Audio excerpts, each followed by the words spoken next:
یہ جو فجر کی 2 سنتیں ہیں یہ دنیا و ما فیہا سے بہتر ہے. حضرت عائشہ رضی اللہ عنہا نبی صلی اللہ علیہ وسلم سے روایت کرتی ہیں کہ آپ نے فرمایا فجر سے پہلے کی 2 رکعتیں دنیا اور جو کچھ اس میں ہے اس سے بہتر ہے. یہ بتائیے دنیا میں کیا کیا.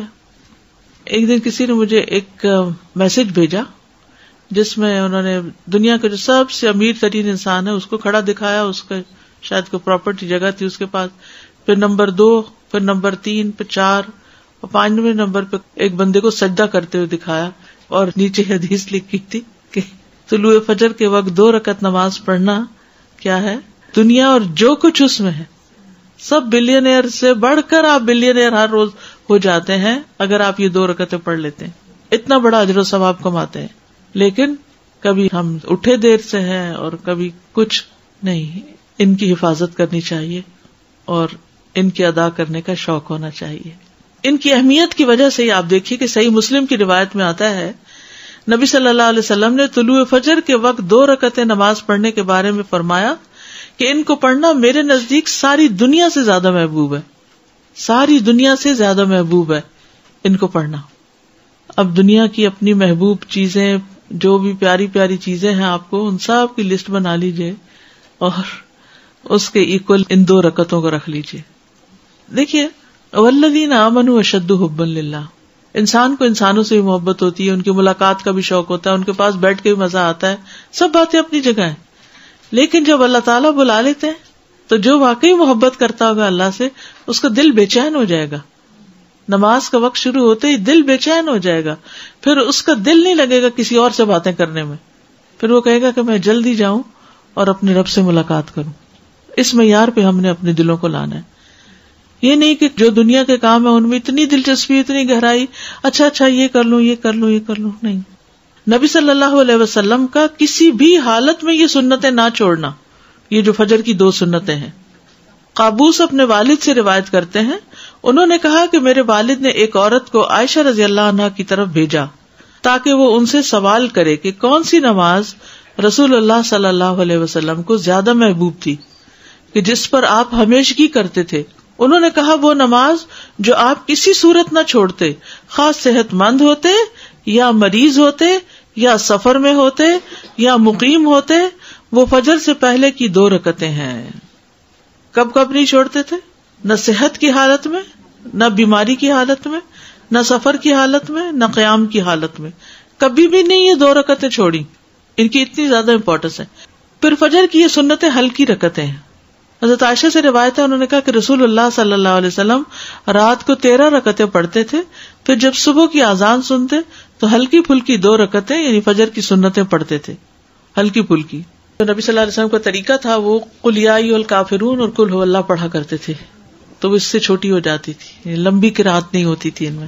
ابو ہریرہ کہتے ہیں کہ رسول اللہ صلی اللہ علیہ وسلم نے فرمایا جب تم میں سے کوئی صبح فجر سے پہلے 2 رکعت یعنی سنتیں پڑھے تو اس کو چاہیے کہ اپنی دائیں کروٹ پر لیٹ جائے. حضرت عائشہ کہتی ہے کہ جب نبی صلی اللہ علیہ وسلم فجر کی 2 رکعتیں پڑھ لیتے تو اگر میں سوئی ہوتی تو لیٹ جاتے, اور اگر میں جاگ رہی ہوتی تو مجھ سے باتیں کرنے لگتے.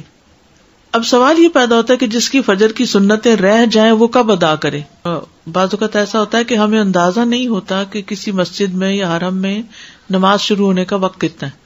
ہم گھر سے وضو وغیرہ کر کے نکلتے ہیں کہ وہاں جا کے پہلے سنت پڑھیں گے پھر فرض پڑھیں گے, اتنے میں کیا ہوتا ہے تکبیر ہو جاتی ہے. آپ اب کشمکش میں ہیں سنت پڑھوں کہ فرض پڑھوں. کچھ لوگ تو کیا کرتے ہیں ڈھیٹ بن کے سنت شروع کر دیتے ہیں اور پوری سنتیں پڑھ کے امام رکوع سجدے میں چلا جاتا ہے, 1 رکعت اپنی فرض قضا کر دیتے ہیں اس سے اور سنت پڑھتے رہتے. حالانکہ حکم کیا ہے؟ اذا اقیمت الصلاۃ, جب نماز قائم کر دی گئی, فلا صلاۃ الا المکتوبہ, تو کوئی نماز نہیں سوائے فرض نماز کے. ہاں یہ کہا جاتا ہے کہ اگر آپ نے پڑھ لی ہے اور سجدے میں ہے مثلاً یا تحیات پر ہیں تو درود شریف پڑھ کے آپ سلام پھیر سکتے, کیونکہ درود شریف پڑھنا لازم ہے نماز میں, اس کے بغیر نماز نہیں ہوتی. اور آپ چھوٹا والا ورژن بھی پڑھ سکتے, ضروری نہیں کہ جو ہمارا لمبا ہے اسی کو پڑھے. تو جس کی فجر کی سنتیں رہ جائیں وہ کب ادا کرے؟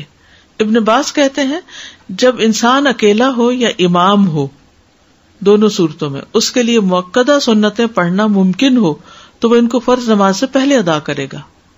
اگر وہ مقتدی ہے اور اس سے فرض نماز چھوٹ گئی، یعنی فالوور ہے، فرض نماز چھوٹ گئی، یا وہ اس وقت آیا جب امام نماز کھڑی کر چکا تھا، تو وہ ان کے ساتھ نماز میں شامل ہو جائے گا، پھر وہ سنتوں کو فرض نماز کے بعد پڑھے گا، اور اگر چاہے تو سورج کے طلوع ہونے تک انہیں مؤخر کر دے. دونوں عمل ہی سنت میں آئے ہیں، یعنی فوراً بعد پڑھنے کا بھی اور سورج نکلنے کے بعد پڑھنے کا بھی. اگر نماز کے فوراً بعد پڑھ لے تو کوئی حرج نہیں، تاکہ وہ پڑھنا بھول نہ جائے، اور اگر چاہے تو انہیں مؤخر کر دے اور سورج طلوع ہونے کے بعد پڑھ لے، اس میں بھی کوئی حرج نہیں. ٹھیک ہے، کیا سمجھ میں آیا؟ ہر حال میں پڑھنی ہے. نماز آپ نے امام کے ساتھ پڑھ لی، اب آپ کیا کریں گے؟ اپنی سنت پڑھیں گے. ابو ہریرہ رضی اللہ عنہ سے روایت ہے کہ نبی صلی اللہ علیہ وسلم نیند کی وجہ سے فجر کی سنتیں نہ پڑھ سکے. یعنی کبھی ایسا ہوا ہوگا جیسے وہ ایک خاص جگہ پر آپ نے پڑاؤ ڈالا تھا تو وہاں سب سو گئے تھے، تو کسی کی بھی آنکھ نہیں کھلی تھی، تو پھر آپ نے کیا کیا؟ سورج طلوع ہونے کے بعد ان کی قضا دی. یعنی اس وقت صرف فرض نہیں پڑھے گئے بلکہ سنتیں بھی پڑھی گئیں. فجر کی نماز جیسے اگر آپ سفر میں ہیں اور کوئی وجہ تھی کہ جس کی وجہ سے آپ پڑھ ہی نہیں سکے، تو جب آپ لینڈ کریں گے تو اس وقت سنت اور فرض دونوں پڑھیں گے. ابو ہریرہ سے مروی ہے کہ جو فجر کی 2 سنتیں نہ پڑھ سکے تو اس کو چاہیے کہ وہ انہیں سورج نکلنے کے بعد ادا کرے.